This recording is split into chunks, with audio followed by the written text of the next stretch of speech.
So good morning Year 7. I hope you're well. We're nearly there with lockdown and should be back to school soon, so hold on. I've been really impressed with your engagement and hard work, so a big well done for that too. So this is your second history lesson, online learning. Similarly to last lesson, I just want to start with the 5 steps of successful study before we begin. So number 1, find somewhere quiet to watch this video. Number 2, sit at a table or a desk. Number 3, turn off all distractions if you can. Number 4, have a pen and your yellow history book if you received it on Friday, or if not, then some lined paper to hand. And number 5, remember you can always pause this video and repeat it whenever you need. So our second lesson looks at the question, how did the Romans change Britain? So just pause the video here and write down the title and date in your exercise book. My first task for you today is to look at these 2 pictures here, these 2 here.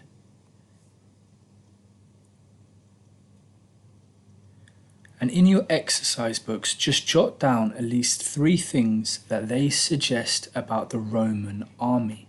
Let's try and think of 3 things to write down about what they suggest about the Roman army. Pause the video and have a go now.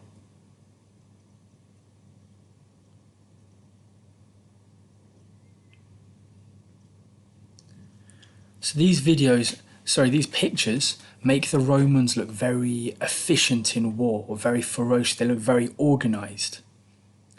And I'm going to read you a passage which kind of highlights that.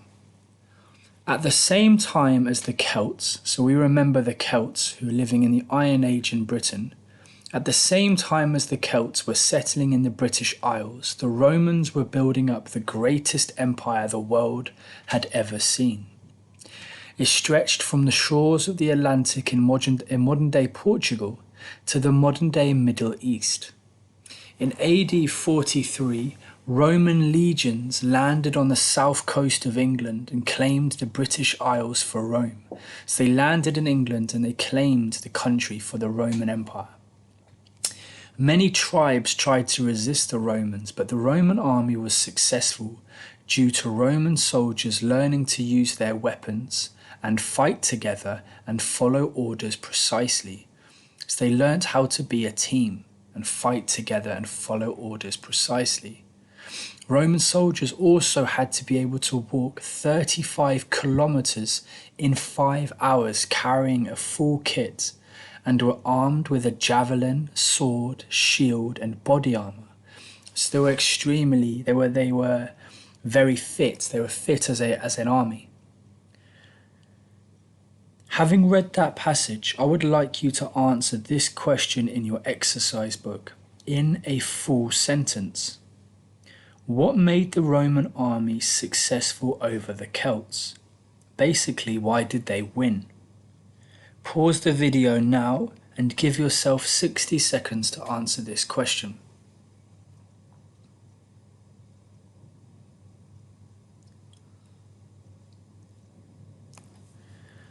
So another important change that the Romans brought was to society, to people. Because the Romans ruled so much land, they brought new items and new goods from far corners of the continent and world, as you can see here. Spices from the Middle East, maybe glass from the north of Africa, meat from Spain. I would like you to pause the video now and have a look at these 4 objects. 1, 2, 3, 4. These were found in a Roman burial. Try and work out what they are and what do they tell us about the owner. Write down your thoughts in your exercise book now.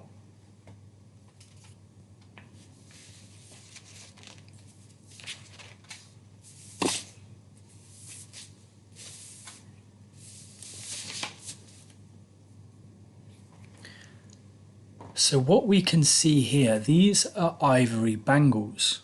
bangles which you would wear on your wrist. Okay. This is actually a bone open work. It's similar to a hair clip. This, maybe you've got, was a vase where you could put flowers. And finally this, which similar to what people might wear today, is a bracelet. So what do these tell us about the owner? A bracelet, bangles, a hair clip, and a vase. They tell us maybe that they had good style, that they were rich, that they were elegant, I should say. So these objects relate to someone called the ivory bangle lady. Now this is an incredibly exciting piece of history because the ivory bangle lady tells us a lot about Roman society. Recent research has also revealed some surprising facts about Roman Britain. In 1901, so about 120 years ago, a coffin was found in York in the north of England, dating to the Roman period. The coffin contained the skeleton of a woman. She appears to be of high standing due to the items included in her coffin, such as expensive jewellery and ivory bangles. So when they say she appears to be of high standing, she appears to be a kind of rich, important lady. She has since been nicknamed the Ivory Bangle Lady because of the bangles found with her. However, what was even more exciting was that recent DNA analysis of the skeleton, so they maybe look at her bones and her skeleton, revealed that she was actually a black woman of North African descent. So she was a black lady from the north of Africa. Other Roman cemeteries in Britain have revealed similar finds, and in one cemetery where all these people were buried, up to 51%, or just over half of the people buried there, are thought to be of African descent. What does that tell us about what does the Ivory Bangle Lady tell us about Roman society in this time? So as you can see, using the DNA analysis, they have been able to build a picture of what she might have looked like. And this is what they think she would have looked like. So what does the Ivory Bangle Lady tell us about Roman society in Britain at this time? What I would like you to do is pause the video and answer this question in your exercise book. Go.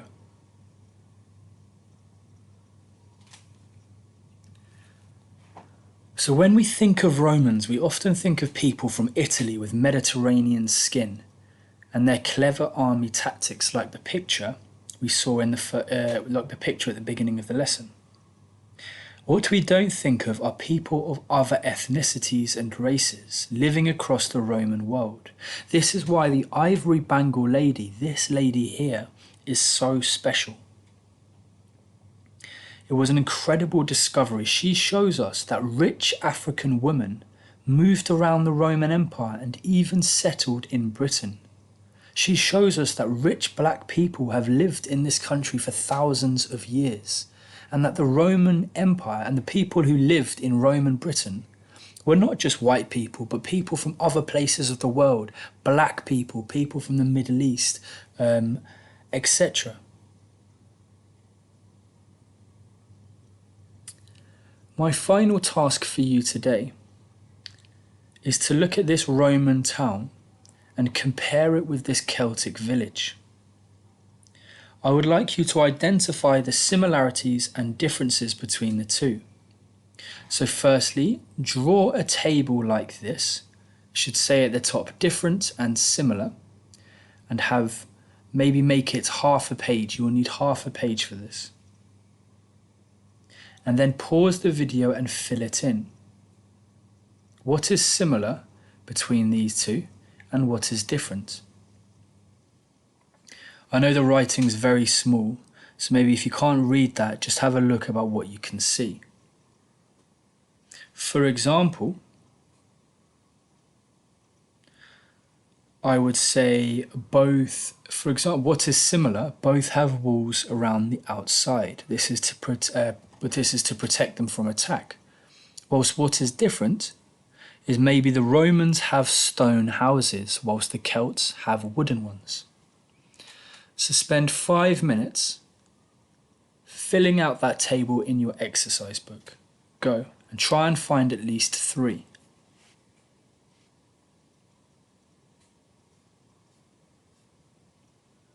Finally, I would like you to answer this question. How did the Romans change Britain?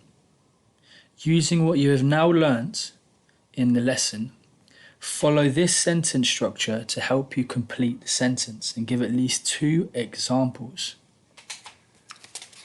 For example, I might say, one way the Romans changed Britain was by stone housing.